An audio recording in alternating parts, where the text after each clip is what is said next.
Good afternoon, everyone. Like, thanks for coming. Like during the lunchtime. Actually, everyone needs to eat, and I think Stephanie made a very nice introduction about our panel today. I think we're going to do a free flow, casual talk about geometry, structure, abstract, and real. And we're in the situation of translation.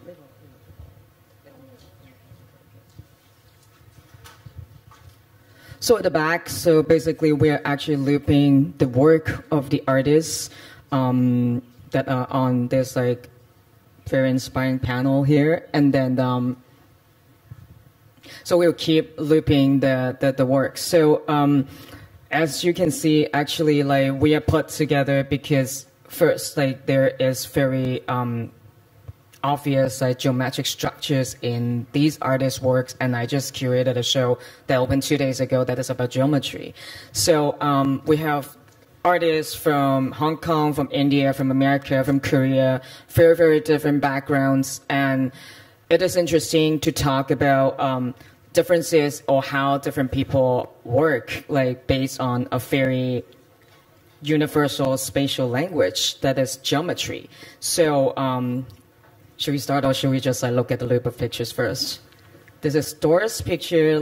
This is your work that looks like pyramids that's made from. Right. Yeah, 你講。好啊，大家好啊，咁咧我會講下呢兩件 work 咧，咁佢其實係好真係由呢個幾何嘅一啲形狀嗰度出發嘅，咁就係喺一個2016年Spring Workshop 呢個個展裏邊展出嘅作品。咁當時咧我就係即係個 show 有一個即係我好個人嘅目的，就係想 confront 自己嘅一啲恐懼。或者係一啲不安嘅。咁我當時就係做咗兩件作品啦，即係頭先你哋見到金字塔嗰個咧，其實咧就係3個金字塔啦。咁佢哋嗰個scale 咧就係根據 Gaza 嗰個金字塔嘅比例。咁咧裏邊咧個金字塔裏邊咧，其實就係我由2005年到2016年。即係所做嘅全部嘅 work， 咁就切碎成為碎片咁就塞晒入去呢3個金字塔裏邊。咁咧即係點樣會有呢個諗法出現咧？就係即係我當時在之前，即係經歷咗一段好長嘅時間係我唔知。即係唔知點樣去唔知點樣自處啦，即係作為一個人或者作為一個藝術家，又唔知點樣同過往我啲作品相處。咁其實咁樣講落嚟好奇怪，因為但係當時即係對於呢啲舊作咧係有一個。Towards my older pieces, I felt like 即係覺得舒服嘅一個狀態，即係我覺得自己應該好珍惜佢哋啦，或者好愛惜佢哋啦，但係佢哋有一方面好似我嘅負擔咁樣，即係好想佢哋快啲快走啦咁樣。咁我就嗰段好長嘅呢啲不安嘅時間咧，咁就去學一啲meditation 啦，咁又去即係研究下啲 New Age 嘅嘢咁。咁去上呢個即係試過上一個 meditation 堂咧，咁老師就講話好，即係有好多過往嘅唔好嘅能量咧，就不如你 meditation 嘅時候就有個金字塔，就想像一個金字塔，就將呢一堆嘢咧就放晒入去，然後佢就即係喺個金字塔嗰度保留住啦咁樣。去學呢啲 meditation 嘅時候咧，咁其實都New Age 咧嘅諗法就喺呢啲幾何學，其實唔係淨係話一個minimal 嘅一個形狀咯，而係佢好似一個直頭係好似一個全息影像，即係一個 hologram 咁樣。佢裏邊有好多信息，佢亦都可以帶動你裏邊嗰啲嘢有個轉化咁。transformation of things inside. 之後嗰件有一個圓形好大個圓形嘅鎖匙圈，亦都係去學呢啲 meditation 嘅時候諗到嘅。咁嗰個好大嘅圓形嘅圈咧，就係其實係個作品叫做打開世上所有的門啦。咁就係一個由1800年，即係 around 800年到而家嘅鎖匙嘅一個咁樣嘅圈，就串成一大好大抽嘅鎖匙。咁就插喺一個即係鎖匙盒裏邊。咁你開嗰個鎖匙盒就會裏邊又有嗰條鎖匙咁樣。咁當時咧就係去諗呢個圓形嘅時候咧，就係好似即係譬如你 New Age 裏邊講嗰個9型人格嘅圓形咧，其實佢就唔係一個圓形，佢咧就係透過圓形呢啲咁樣嘅線咧，就係講緊人嘅，即係可能佢嘅進化同佢嘅退化，咁啊所以就係有一個時間，即係有個時間性嘅元素喺裏邊。So things Doris were bringing up, like one of the very beginning of geometry is just like the pyramids. You know, like we learned how to calculate the area and the size of triangles when we were in elementary school because of this. And this kind of theorem and axioms of geometry is based on semblance. The things that are similar, and we suppose things that are, can be calculated in the same way. So it involves a lot of mirroring and symmetry. So Loie, so we saw in a lot of your paintings, like there is a lot of like symmetrical structures that you refer to body. I think especially female body, but at the same time, you think that is like, it is not totally symmetrical, and maybe it has a little bit struggle with your body movements when you're working with that. Can you tell us more about like these paintings that you're working with? In terms of symmetry? Or in terms of anything? Well, I'm really interested in the geometric structure of symmetry, and that it in its relationship to my body and how I make a symmetrical image. Because the body looks symmetrical, right, on the surface, but the closer you get to a face, the closer you get to a body, an actual person's body, in an intimate way, you start to realize the differences between their breasts or the differences between either side of their body. And I like that when I abstract a movement of my body or my body in relationship to my husband's body through it and turn it into a painting, I keep that symmetrical structure, but it becomes, because it's handmade, because the built up areas, you can't see that in these images, but the painting is built up. There's a sculptural element. Because it's all handmade, I'm not taking it into a computer and digitally rendering it, digitally carving it. I'm making it by hand. That becomes as off as the body symmetry is off. I know that's so simple. This is too simple. It's like almost boring. It's so simple. It's not. It's just like because when I read some of the texts of like about your works, like some people would compare your works with O'Keeffe's flowers. Yeah. Because like it's a very corporal, like that kind of expression of maybe my body, living organisms, but it's between plants and human, and it's like you're actually not only depicting, the abstract structure of bodies or like relationships between bodies, but it's the traces of your own body movement. Yeah. And actually, I think a new thing that's kind of happening in my studio is my husband, who's in the audience, is actually becoming more and more involved in the making process. He's a sculptor, so he's actually helping me to build up the forms. So I'm not only kind of trying to capture the movement of our bodies through some kind of symbolic language, but we're actually putting our own like sweat and blood into not blood, but our own sweat into the making of the actual piece. I found it interesting that like when I look at your like your paintings or images of your paintings, it feels like, oh, it has a very strong sense of flatness. Like, you know, it's like very flat. The image. Yeah, but you use sawdust in your works a lot. Well, right? The first, the images that are on view in the smaller of the Hong Kong space, there's Nara in the main space that Pace has here in Hong Kong, and then the smaller space at the entertainment building is, I call them lingams, penises, stacked up and swirled, and those are not very dimensional. They come out maybe like that much.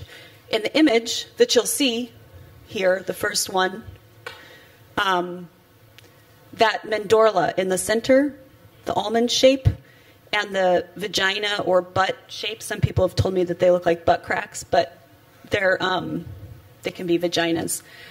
Those are coming out like that much.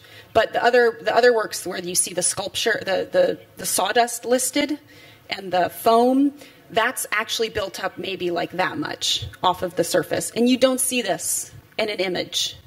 But I'm interested in that flatness. I'm interested in how the digital image flattens it and how you get a different experience, a body experience, like an actual phenomenological experience with the work when you see it in person, because you can move around it and it becomes sculptural. So you also bring up, like, you know, another part of the geometry, like that we talk a lot about when we curate shows or we do shows, just a viewing distance.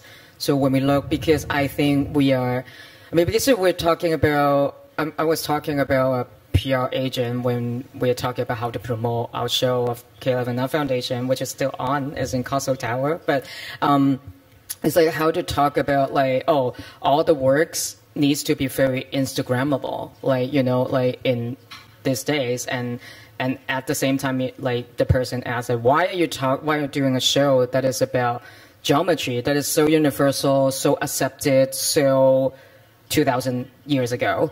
So, but I think the first thing, like, when we talk about geometry, usually we are talking about Euclidean geometry, that, you know, like what we're talking about with the distance, the angles, the parallax, the parallel, and all the things that you see in high school math textbook. But at the same time, we don't really, I mean, it's something very invisible that we don't really think about it.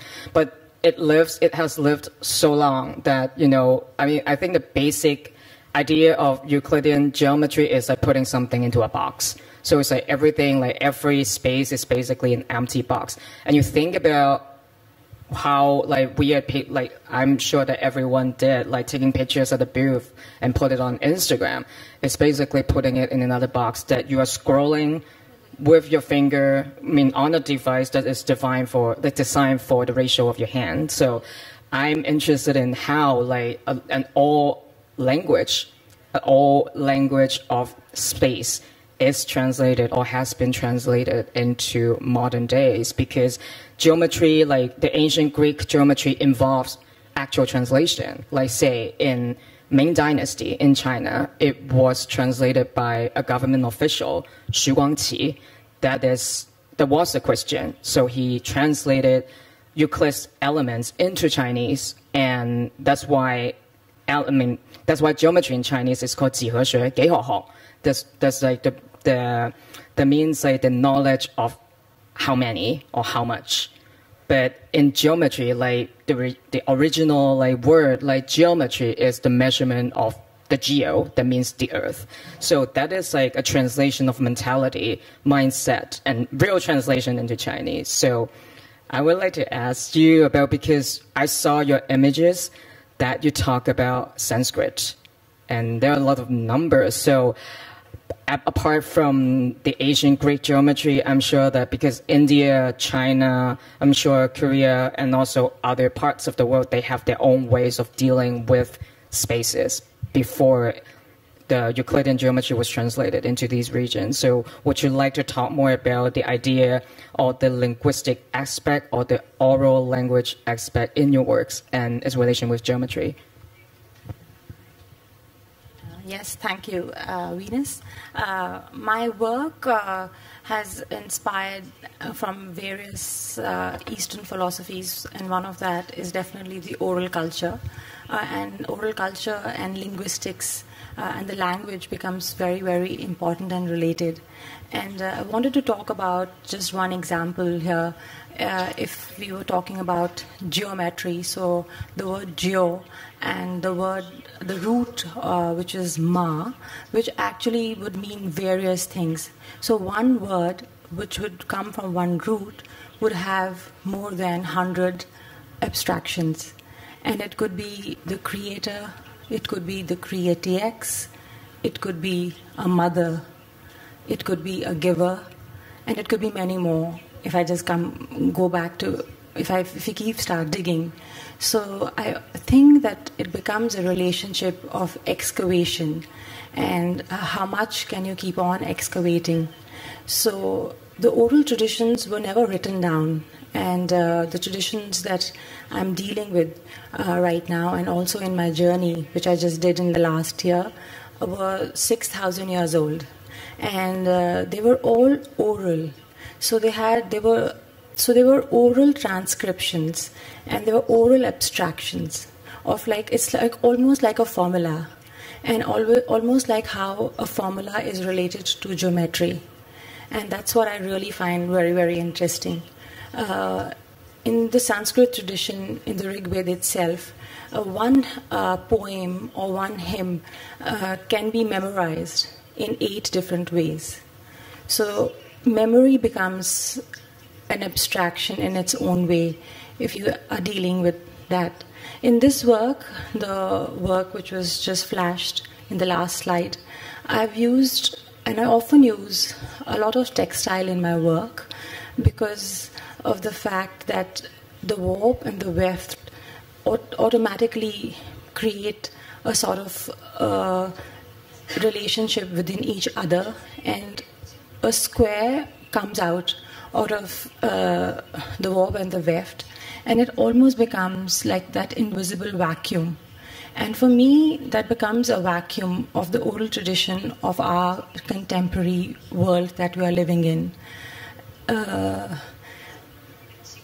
I sat down to physically make a lot of things by hand, and the muslins are always layered on top of one another to make visual abstraction. A lot of times I use a lot of poems and a lot of poetic expression from history, and I use that as sound structures, and then I make abstractions out of those. One of the works which is flashed here, which was stretch out in the light as though you lay stretched in the sands in the sun, and while you are meditating on that work, you start thinking of the sky, and then I come up with a set of paintings. And if you look at closely, those have been crafted with needles and with thread. And it's also about joining from one end to the other end as well. Also, though, I would like to mention about the abstraction of the oral culture in its own way, because the oral culture, as it was never a book, it was always a story within a story. So there was no end or there was no beginning, and that is the reason you could never put up in it is in the form of a book. And that is why the hexagonal shapes that keep appearing in my work are always as if you're opening and closing a book. And that is why it's layered with pages, because pages is a new invention, and everything was oral at that particular point in time. So these are handcrafted books which I continue to make till today, which I started in 2012, and they are layered from one page to the next page, and it becomes smaller and smaller, almost like a circle, but shown in the form of a graphical connotation of a square on top of a square on top of a square on top of a square. And Yeah. Yeah, I see I see the connection of the temporality of your works. It's just like it's either there's a linear structure that and then you said that like there is always like a abstraction process in your work, like that you line it up. So it's related to the oral aspect of your work, because when you speak, that means you are speaking in time, right? Like, you can, you can write something and put it on a piece of paper, but when you're speaking, it needs time. So at a certain extent, like your work connects the temporal aspect of geometry through first the linearity of your work and your attention about, the oral or linguistic aspect of your work. And you said that it never ends yes, at the same time. Also, it's very it's really lovely to note that the oral traditions that I'm talking of, they are like word by word traditions. So they are not essays or they are not paragraphs, but people have memorized in their memory word after word after word. So it's almost like a geometry, because if you have to make a circle, you cannot make like half a circle and then you cannot come like on the other part at one point, because it's like a boundary. So these oral memorization patterns, which are memorized in the form of songs and in terms of poetic expressions, they have been retained from 3,000 years old. And while I was traveling to smaller places in the last 1 year, it all came back as a full circle, because these traditions are still alive, and different parts of one country were still doing the same poems or the same hymns and the same prayers, yet they did not know each other, and this was like a continuous chain that was occurring. Okay, I see. So, just to remind everyone that, because the title of today is a geometry, and we talk about abstract and real, and I knew that Mr. Kim wrote a very beautiful text about his idea about geometry and then we're thinking about abstract and real, because I think you probably see the looping of the images, and some of them obviously are not abstract geometric shapes of the works like that, and that is from the show that I just curated, because people keep asking, oh, you're doing something about geometry, then you're doing an exhibition about geometry, so where are the abstract shapes? So where are the triangles? Where are the circles? But for me, they are everywhere, but I'm sure that you have a very special idea about the geometric real and the abstract.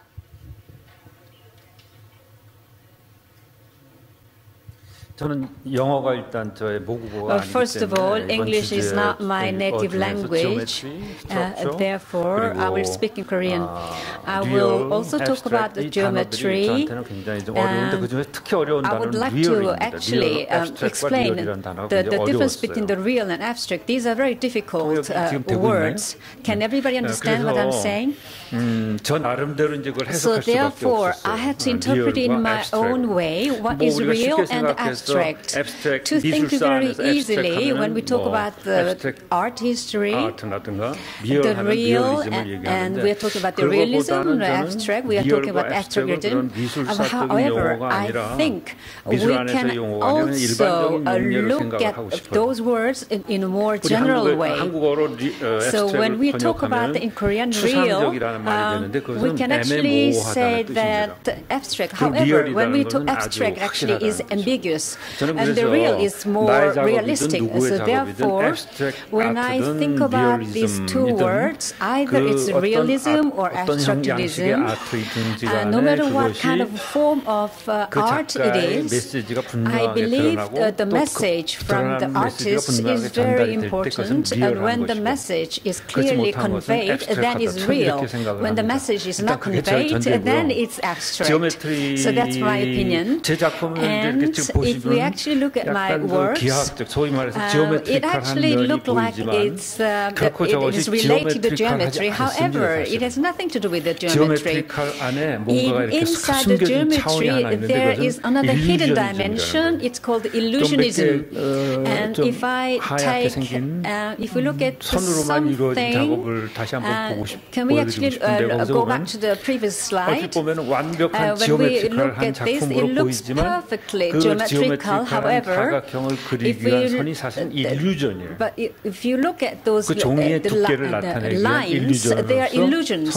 So actually, the lines were used as illusions, and therefore we cannot really call my work as geometrical. But now I would like to explain what geometry means to me through the Korean history. I was born in 1947, and after Second World War, our country became independent in 1945. Before the independence, Korea was occupied by Japanese, and after the World War II, our Korea country was divided into red and white, communism and democracy. And then the Communist Party occupied North Korea, and the Democratic did South Korea. And I grew up in that environment. And in South Korea, we also fought for the democracy in 1960s and 70s. We had a very dynamic history, and I grew up in that dynamic period. Therefore, in my head, there were always a dualism. We cannot say that one is superior or they equal to the other. There's always a dualism that went in parallel. So in my consciousness, and then this dualism has persisted in my head. So the reason why I chose geometry in my work, the reason is that through our history, through our military occupation, and many things, our common senses were actually destroyed. There was dictatorships, and there's militarism, and of course I grew up with that kind of the resistance. So therefore, I wanted to stick to the common sense. I wanted to stick to the order. And of course, it was never a perfect geometry as in a symmetrical way, but there was always something like illusionism. So there is always illusionism in my work, even if they appear to be geometrical. So it is not something. It is dualism. I cannot say red. I cannot say black or white. I cannot say this is good or this is bad. We cannot really say something is black or white conclusively. So there's always a dualism, and that kind of message is well conveyed, expressed in my work. So if that message is expressed clearly, then my works are real. That's my opinion. That's great. It's a very, very great description, talking about how your background related to the work. So in your works, there's what you said. There's illusionism that is dualism that is not only abstract, it's real at the same time. And I see a very strong social aspect in your work. Can you tell us a little bit more about how your experience? And I mean, we know that in the past century that in the East Asian region there are a lot of historical events and then because I found it very interesting that there is an artist Kaiichi Tanami, who's 80-something, born in the 30s, Japanese artist who made. You probably see that very colorful building block-ish sculpture that is like, you know, you will see that, oh, it's very geometric because, you know, you have this thing like stacked on this thing and that thing and that thing instead. But at the same time, when you look at the motif of the sculpture, it's dealing with the traumatic memories in the past, like his personal medical history, or like and also like the war history, because goldfish is something that appears a lot in his work. And then that because he said like there was a one time during the World War II, there's a bomb falling into like his backyard or somewhere nearby, and what he remember is the flash of the scale of the goldfish. This is his work. This is some of his works from the 80s. So I found it very interesting because when we talk about geometry, of course, like we come to all abstract shapes. We come to, you know, very neutral spatial rules that we all accept, and it feels neutral, but at the same time, it has very. Maybe I should say, because we're now all on translations. We are all speaking different language, which is great. And then we are now, we are all from different backgrounds, and a lot of things needs to be translated. But we all accept that geometry is a universal spatial language. And when we talk about translation, there is an abstract ideal that is transparency. That is like, there's no mediation, there's nothing. There's no obstacle of like from one side understanding another. But there is. Why is there some bird chirping? It's just like, there is opaque part that is overlooked like by systems like the abstract ideal of translation or geometry. You know, geometry is about, you know, like the light of reason that shoots through the whole space. Like, you know, when I look at everyone down here, it's all about geometry. I'm not crazy, but, you know, like when you look at the wall, when you look at the angles of the lights, when I look at the distance from every one of you down there, it's all about geometry rules, like, because it gives us the property of space. It puts things into a spatial order.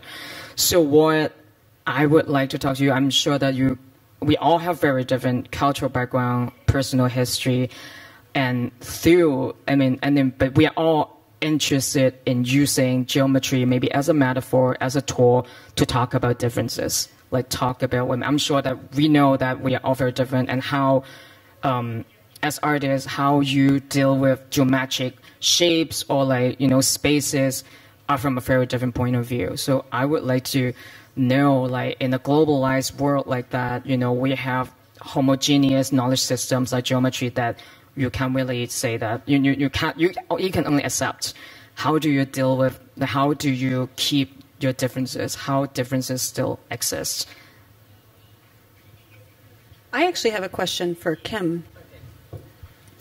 So when you were talking about the purely visual element of your work in terms of real versus abstract, how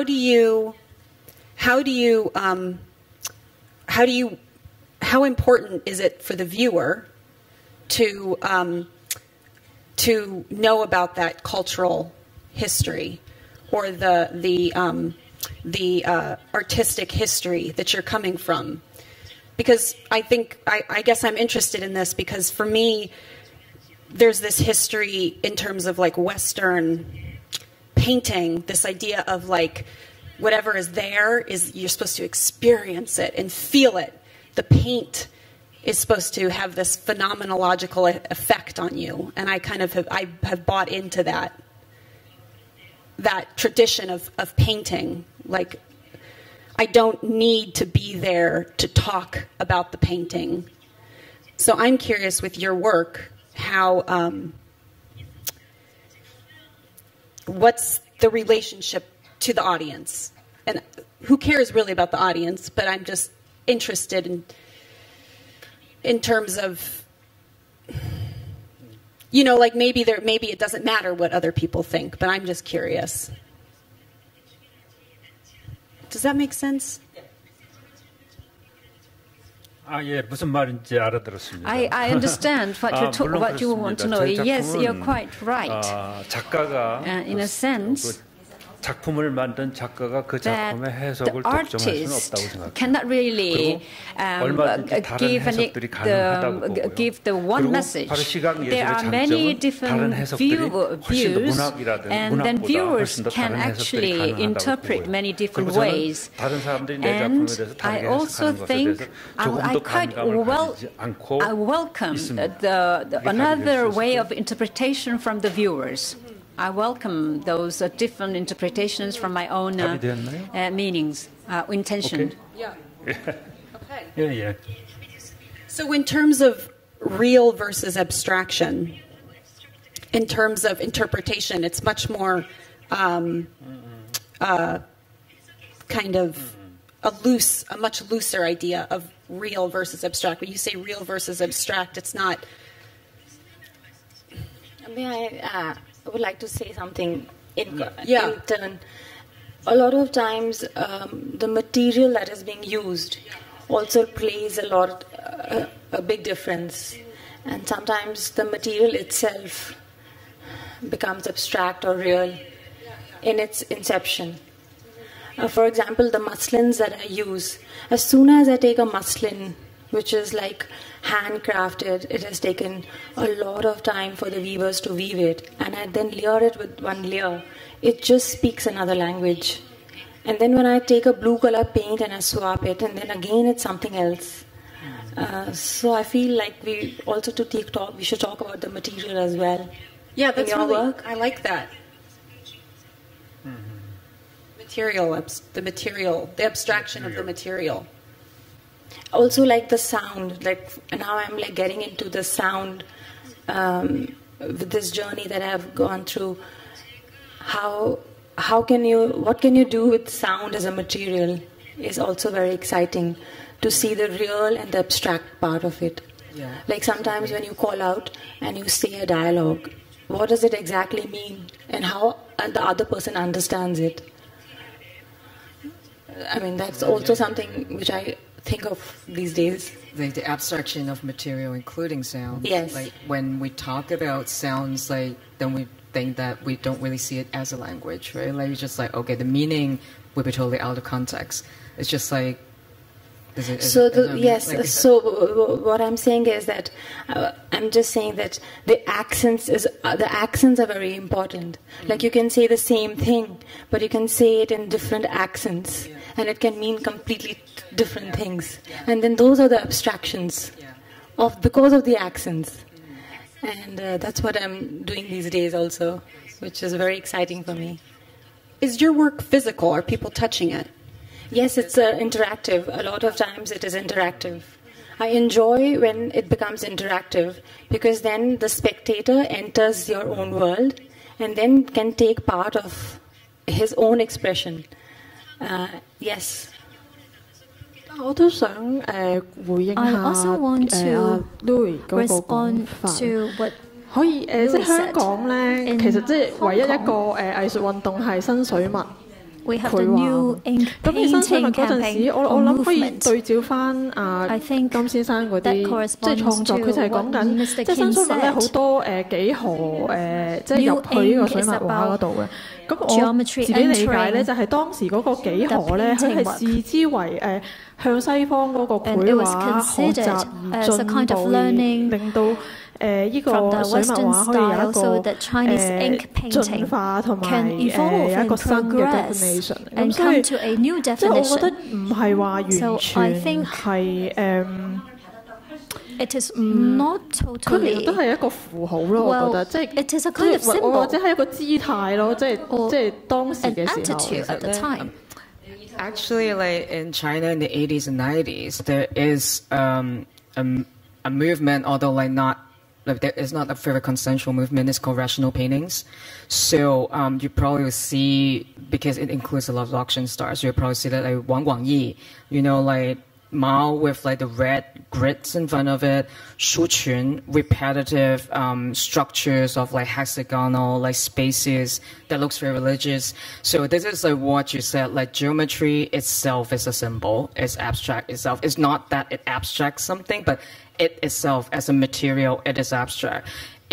rational painting isn't like, it visualizes a lot of geometric rules. Like, you know, usually you don't really see geometry. It's invisible unless you're rethinking the world as a total space.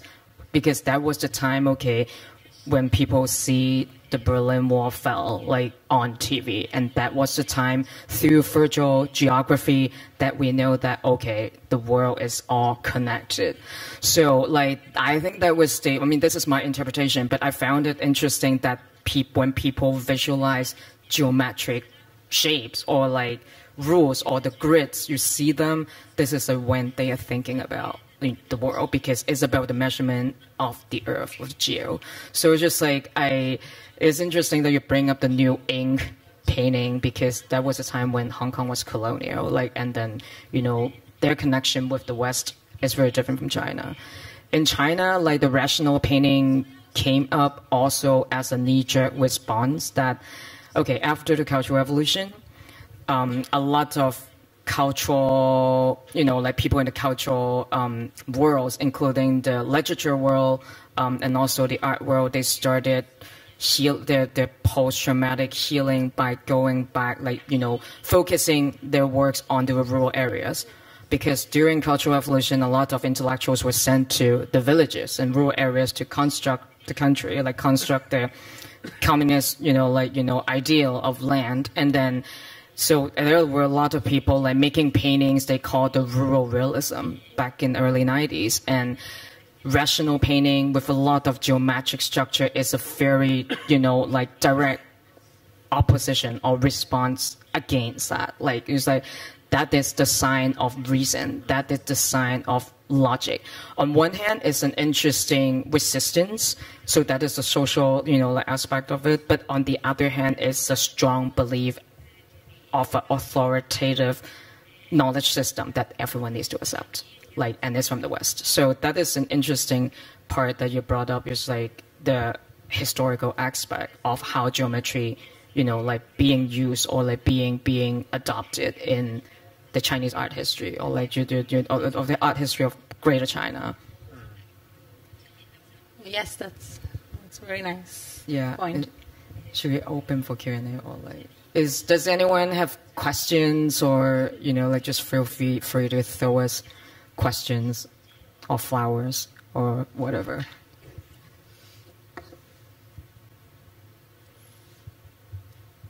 There's no questions. There's no questions. It's like, so yeah. So maybe we can just, like, keep talking for 13 minutes, 20, 12, 15, like, yeah.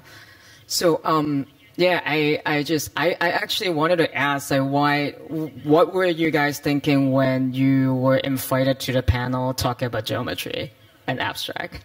I mean, because it feels very abstract, generic topics, but it's very specific. Like, what was your response when you saw the emails? Like, whoa, why am I on this panel? Like, what was your like, first response when you got the email of, like, being like, you know, being on this panel?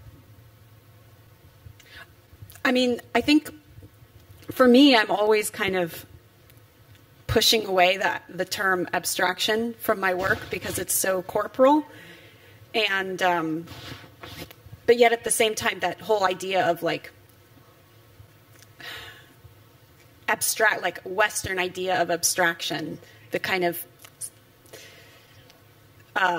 pointers to abstraction, the symbols of abstraction, I'm always, you know, turning the body into those symbols, like, making this very physical body, very descriptive body, into something with kind of something that looks abstract, with a big A, I guess.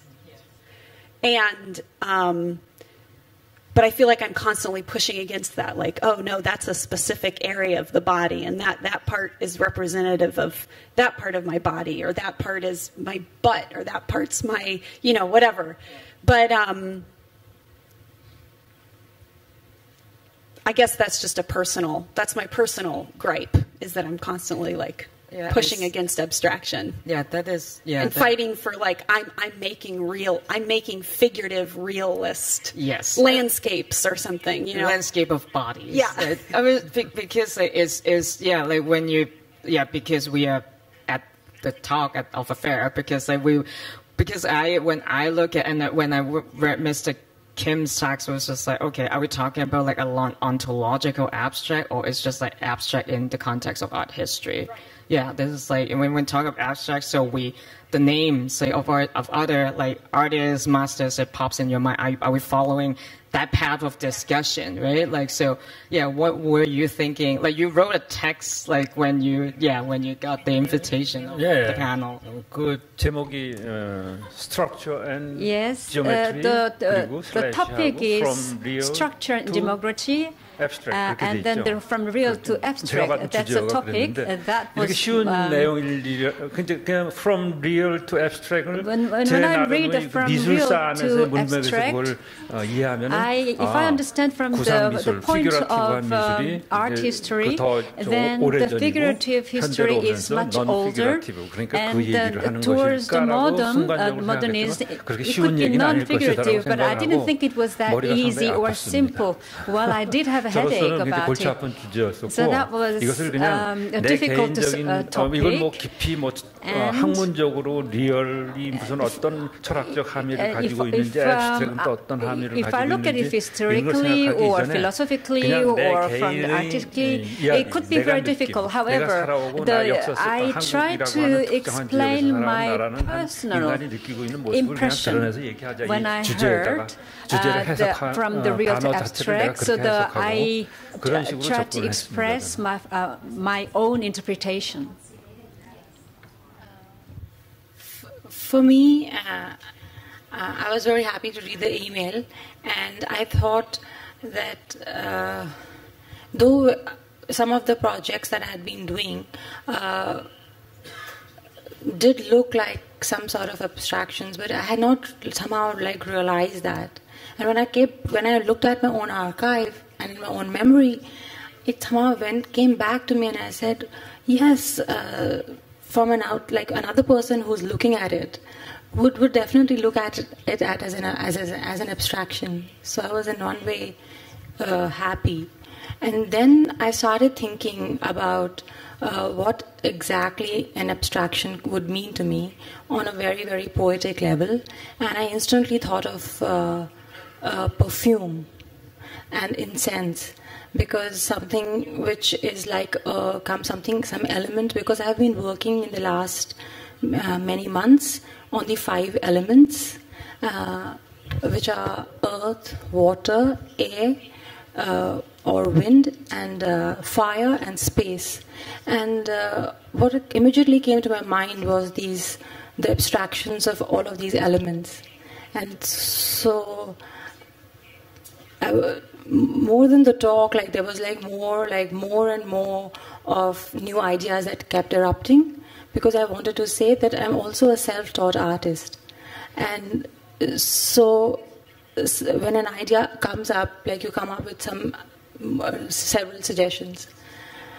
And then when I looked up, and when I looked at my blue color series, which are talking about my relationship to the sky, and I have a whole body of work which talks about conversations with the sky, and I have always kept the palette blue, and it's coming from one of the yoga poses, which as a child, when I was maybe about 14 years old, when I was doing one of the yoga poses where your body collapses and it becomes almost like a geometrical, you become inverted and you become like a circle, and you can just be with the sky and your eyes are just looking, and you don't know what the sphere is and whether it's flat or it's circular. And from there these paintings had erupted, and I instantly thought of that work, and I was very glad. Thank you.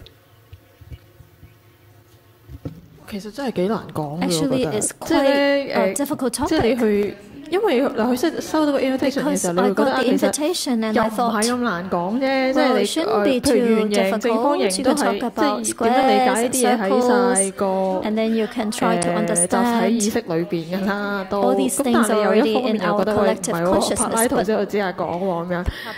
it's very difficult because 撇除咗個藍藍之外咧，其實我覺得係即係喺藝術上咧點樣去用咧都幾好有趣咯。即係譬如頭先聽翻佢哋咁樣講咧，其實係有啲抗拒嘅喎，大家即係反而覺得唔好講幾好，講抽象啊咁，所以嗰個題目係嗰個幾何呢個 term 唔係咁中性，即係唔係你頭先講嘅。Yeah, I think we more or less have like kind of like that kind of not reluctance, but it's just like we think this sounds very easy to talk about geometry, like everyone knows what it is about, but the progression from the real to the abstraction is a very specific mentality behind like how we see geometry or geometric shapes, and this is not easy to discuss because it's very first like it's something that first I'm very bad at math, that is one thing, that is second it's just like it's a spatial knowledge accepted universally at least at the moment, and it's from 2000 something years ago. I don't know, I mean the earth or the world was totally different when Euclid was thinking about the parallel lines on the flat plane. So it is very hard to talk about. It's a very big system that, when I was doing a show, we think about geometry, I can only we think about it based on my elementary school math. Because I try to look at how geometry still affects the way we look at the world, including quantum physics. There is a thing called amplituhedron, which is a geometric shape that looks like a gem kept by an alien. And this is a model to calculate, the interaction between two particles on a subatomic level. Look, I don't I look like I know what I'm talking about, but I don't. I saw it from Wikipedia. So it's just like, I just think about, the art world have been talking about globalization for so many years. And then I just think, maybe we think about the world as a connected space or space of connectedness. I'm sure that everyone is from different places, fly here for the art fair and or other purposes for dim sum or something. But it's just like, how do we connect in a different way? How a new spatiality can be imagined? And I just think that whenever you think about something, it's a spatial concept. It's just like I talked to someone when I was in an interview, just like ask that person, we just think about random stuff. And then it's like he said that I'm thinking about hamburger. So you think about, for me, maybe I'm crazy, but you think about, it's like there's a stacking of stuff and also your hands interaction with it. This object's body ratio, relationship with it is all geometry. So how do we think out of this box of, this is very hard to talk about. That is okay. I think the red light will be on very soon. This is the yellow light. So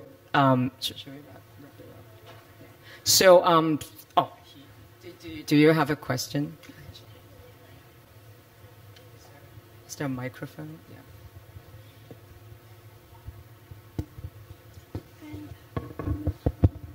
I want to ask, I came a bit late, but I wonder, in terms of the geometric shapes and the different shapes that you use, I wonder whether there's any symbolic connotations in your work when you use a circle, a square, or a triangle, or a combination of them.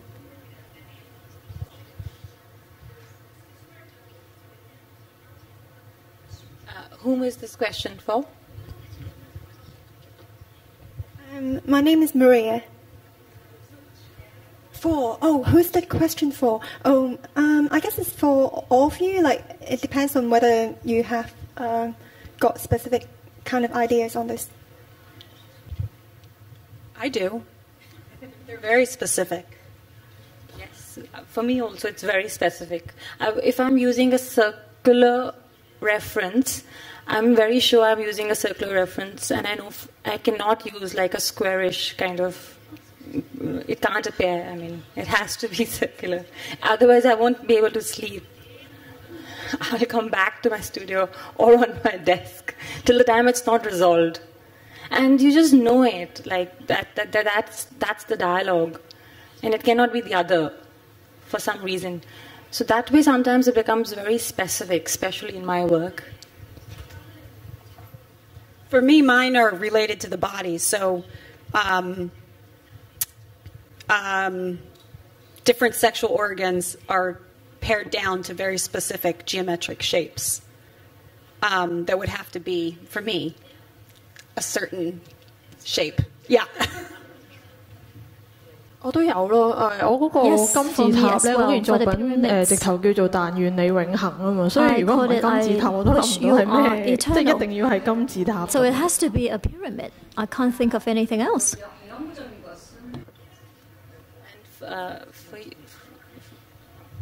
제 경우는 원이라든가 사각형들이 갖는 기하학적인 의미 아까 말씀드렸는데요. 그것이 가지고 있는 어떤 원칙, 규율, 규칙, 정확성 뭐 이런 것들의 표상으로 저는 기하학적인 것을 봤어요. 그리고 그것에 대한 반대쪽에 이제 무질서와 폐악이라든가 어려움들이 있죠. 이런 것들.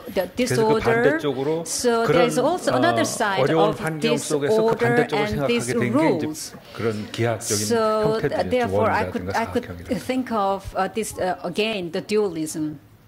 Order and disorder. Yeah, thanks for the great question, and thanks everyone like for coming to here, like to the panel, and all the artists who are here like talking about geometry and abstract and real, and with a lot of inspiring like points about that. Thank you so much, everyone. Thank you.